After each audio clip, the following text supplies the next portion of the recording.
What's up? How you doing? Here we are, Monday.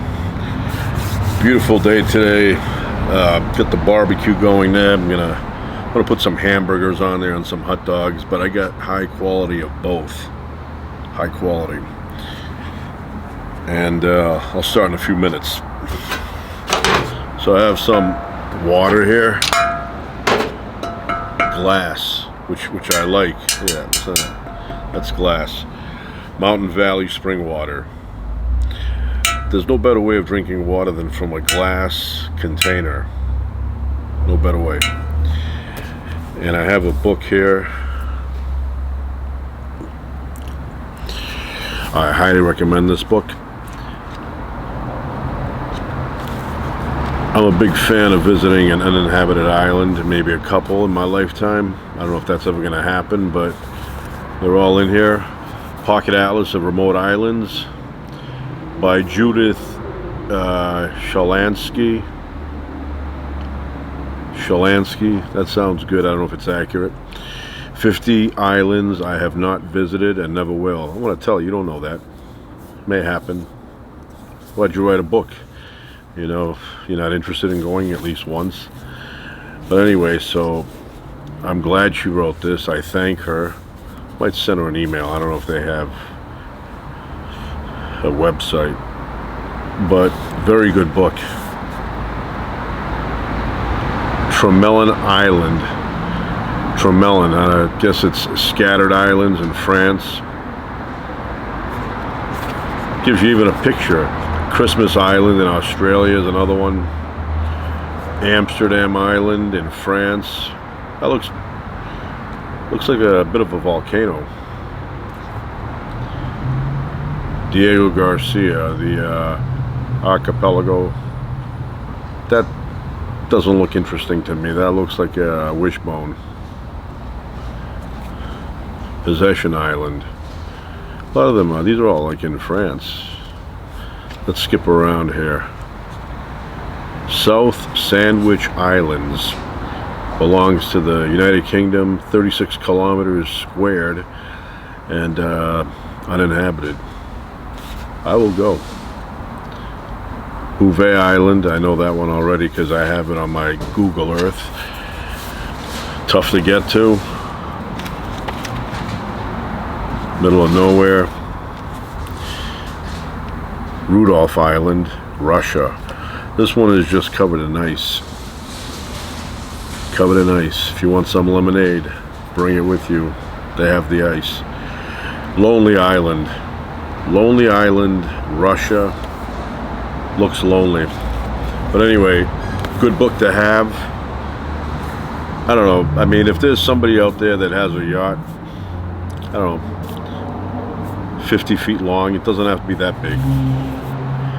Bring me there, and I trust you that you're going to come get me. Otherwise, yeah, I mean, if you leave me there, then you'll find a skeleton after a few weeks. So that, I highly recommend this book. And then I have, I don't know if I've talked about this. I think I have. Oh, maybe not. Lost on Purpose. The Adventures of a 21st Century Mountain Man. Patrick Taylor. I think I've mentioned this before, but take another look.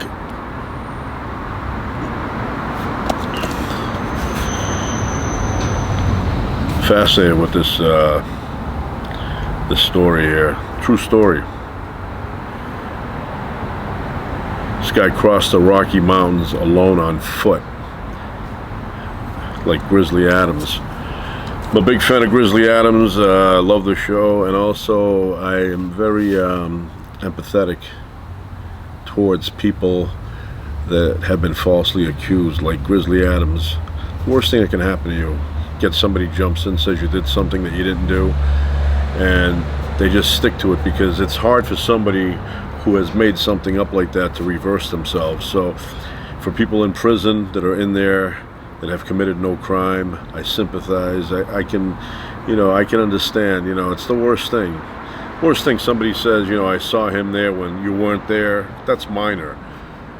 But imagine you're accused of a crime you didn't commit, and it's out of revenge or out of some kind of benefit that the other person gets from accusing you. It's a horrible thing. The worst thing, though, is that people believe that stuff. Nobody has doubt. They don't say, wait a minute, how do I know that to be true? I don't know that to be true. Why am I believing it? I'm slandering somebody, because I heard a story from someone else. That's why, a lot of people, they're not worthy of being called people because of that reason. If you hear something about somebody and you have the desire to repeat it, especially if it's negative, you better find out if that's true first, and then go and spread it if it's true. If it's not true, you keep your mouth shut, because you don't know what you're talking about, and you're hurting somebody. Don't be a bunny brain. So yeah, a lot of people tonight, percentage-wise it's not high, but numbers-wise, there's quite a few people in prison that are going to be going to bed tonight behind bars and are innocent. So very sad. Very sad.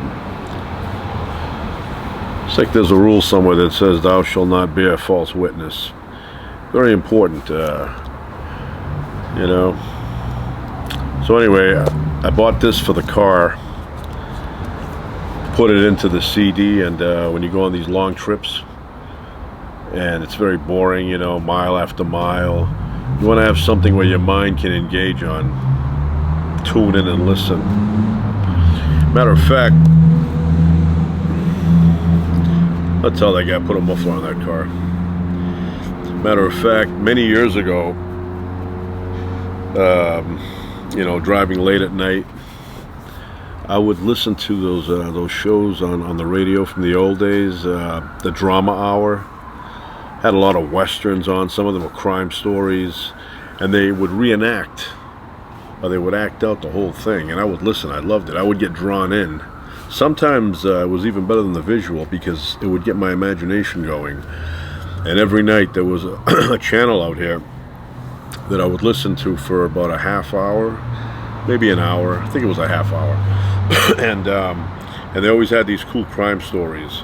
They had sound effects, but they were all from, I think, the 1940s, maybe the 30s. Very, very interesting. I love them. Even now, sometimes at night, flip around and I'll find something and I'll listen to it. But more so now on YouTube, I will find drama stories on the radio and listen to them. I love it.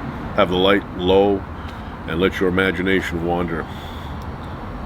Anyway, the good thing about this is that you get to keep the container, the jar, and fill it up with coins. This will probably take 40 years to fill up. Nobody uses money anymore, cash, so you don't get change back. But in the old days, you always had a couple of dollars in your pocket, dimes, nickels, quarters, and then at the end of the day, you would empty them out, because if you didn't empty it out, your pocket would get a hole. My mother would take an egg, put it inside, and then use the egg as the outline of the pocket and sew my father's pockets up. My father always had a hole in the pocket. Too much change. He'd pull out like $3-4 of change.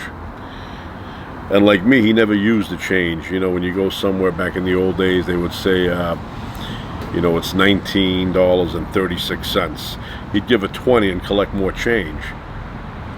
Some people, they say, how much is it? And they'll give a 20 and they'll say, oh, I get the change. And they'll start counting. They start counting like 36, 37, whatever it is. They give it to you. I did that one time. It wasn't my thing to do, but I did it one time and I confused the person so much, I never did it again. Say it was like, I don't know, some amount, like, $15 or say it was $16.23. You would give $21.23 to get a 5 back. And I did that one time. Thought they'd figure out I gave $21.23 and it was 15 or $16.23, say, whatever it was to get a $5 bill back. And I gave them the 21.23, and it was actually 16.23, and they were looking at me like, and they was, what am I supposed to do with this? And it was only, they go there, it was only 16.23. I go, I know, that's why I gave you 21.23, so you give me back a nice crisp $5 bill, so you don't have to give me all once, because I'm not going to the strippers. You know, not a fan of those things, because all the sleazeballs and criminals hang out in places like that. You can't even go to the bathroom without, you know, being, you know, mobbed there. But anyway, they couldn't figure it out, and I had to explain to them the amount on your little screen there is $16.23. I gave you $21.23. Give me a $5 back. And I think they felt, LAPD. Yeah, that's exactly what they... Anyway, I think they felt like I was trying to do a magic trick and rip them off.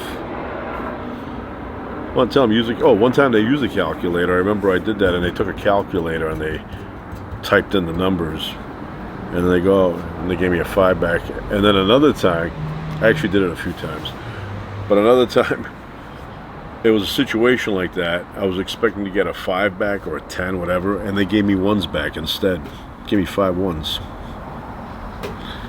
I said if I was going to do that, I would have just, you know, have you give me like the little bit of change and 4 ones, wanted a $5 back.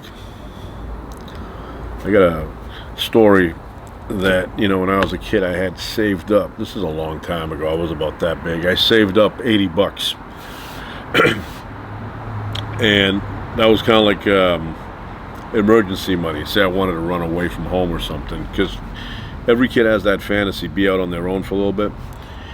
So I had saved up 80 bucks, and I had them in a secret place, which was my dictionary. I had a Funk and Wagner dictionary. It was like, you know, 2,000 pages thick.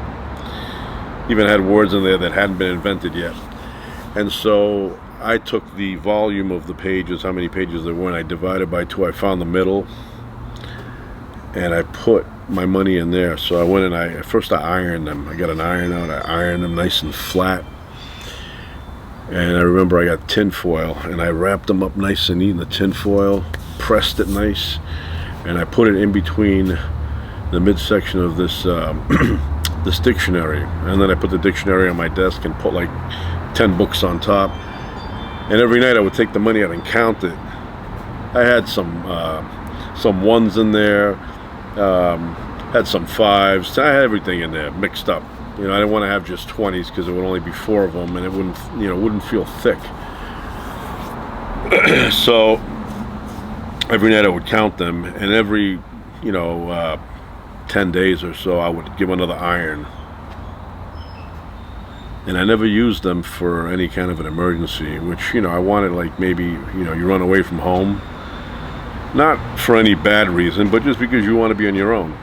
And then you use that money, maybe buy a Greyhound ticket, because in the old days you could buy a Greyhound ticket for $20 round trip, and it would get you far, and you didn't have to return that day. You could go on for a while and not return, as long as you had that stub, you know. So, but yeah, I had a secret stash, $80, and it was basically collecting it from holidays. You know, Christmas time, your grandfather would pull out a fresh 20, say, here, no card, and then you'd collect that. So yeah, I did that, collecting the emergency money. There was something else that I used to iron them, but there was something, you know, it was something else. Oh, then I had a piggy bank. I wanted to save up a lot of, you know, it wasn't as big as this. It was probably that high. It was a little boy with a hat, and he was like kind of crossed his hand, and he had a cut, a slit, an opening on top of his head, and he'd put change in there. But every time I would put change in there, I'd take it back out and go to the arcade and spend it. Because I was hooked on the arcade. Defender, big fan of Defender. So I said, I gotta prevent myself from getting the money out. So what I did is I took the bottom, I glued it shut, and then I took some kind of silicone or Silicon, whatever, Silicon Valley. And I filled up the bottom with it, so it's sealed in the bottom, nice and tight. And that dried out, and it became a nice smooth layer of rubber. And then I would put the money in, and it became, kind of heavy. Well, one day I wanted to go to the arcade, and I felt like, like a drug addict trying to find, the stash. So I went and I got my mother's tweezers, and I turned the piggy bank upside down, and I put the tweezers in there, and I was able to grab coins and pull them out. Even had a few dollars in there, I was able to grab them and pull them out. One of them I pulled out and I kind of tore it up. I had to get Scotch tape. But yeah. And then I had the bank situation. 12 years old. In those days, they would allow you to open up a bank account. Went down to the bank, went inside there, and I said, "Hey, can I open up a bank account?" And the girl said, "Yeah, sure." So she goes, "Give me your information." I filled up all these forms, and I had a nice crisp $100 bill. I gave it to her. She went to a back room somewhere, disappeared for about 10 minutes, and then came back out, and I had my booklet. And inside I had one line, $100 deposit. I was like, that's it? One line? I remember seeing my grandfather's bank book, and he had line after line after line, page after page. It looked like a passport where he was a world traveler. So I decided that every week, sometimes a couple of times a week, I would go to this bank and I would withdraw $20, $25, different amounts. But then after a few hours, I would go and put it back in just to get another line in my my savings deposit book. So I did this for about a month. Had maybe like, 5, 6, 7 lines in there. It was basically $20 withdrawn, $20 deposited 2 hours later. So my father, which I didn't know, had a bank account there. So one day I was home, I didn't really, I wasn't one of those kids that would say much to my parents about, what was going on, what I did today, what I did with my friends. I didn't do that. I found kids like that very annoying and very soft. I didn't like that. I didn't share information like that. What I did with my friends, I did with my friends, and then, the other stuff was the other stuff. So my father one day came back, upstairs to eat. He was down in the basement doing some work there, and he goes to me, you got a bank account? He goes, down at the bank there. Told me the name. I go, yeah. He's like, oh. He goes, why do you go every so often and take money out and then put it back in a few hours later? I'm like, how do you know that? And he says, well, today I was down there depositing some money, and one of the tellers was looking at my name, and he goes, you have a son named Nick? And he goes, yeah. And he goes, how come your son comes down here once, twice a week, takes out a certain amount of money, and then puts it back in a few hours later? And my father was asking me, he goes, why do you do that? And I explained to him, I do it because I want to have activity in my savings deposit book. And my father said, don't do that. And that was the end. So what I did the following day, because I was pissed off, privacy breach, basically is what it was. I went down to the bank and I closed out the account. I took out my money. I said, give me the 100. I think it was 101 at that point. And I went to another bank, and I didn't use them ever again. And I didn't really do that trick anymore with, withdrawing and depositing to get lines in my savings. I keep wanting to say savings checking, but I keep saying, it's really savings. I didn't have a checking account back then. So, yeah, that's what I did. The second they told my father that, I go, yeah, I don't trust these people anymore. And I went in, I took out my $100 bill. Yeah, I think I kept it at home for a while, and then I went somewhere else. But, yeah, I really was a big fan of the Shawmut Bank.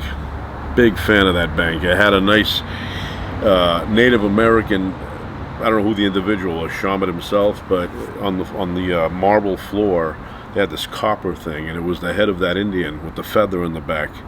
It said Shawmut Bank.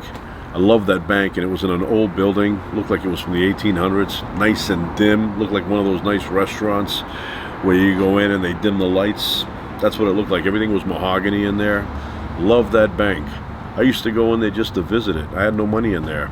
They probably said, here's that kid again. So I wanted that bank, but I think for some reason they didn't allow me at that age to open up my own bank account there.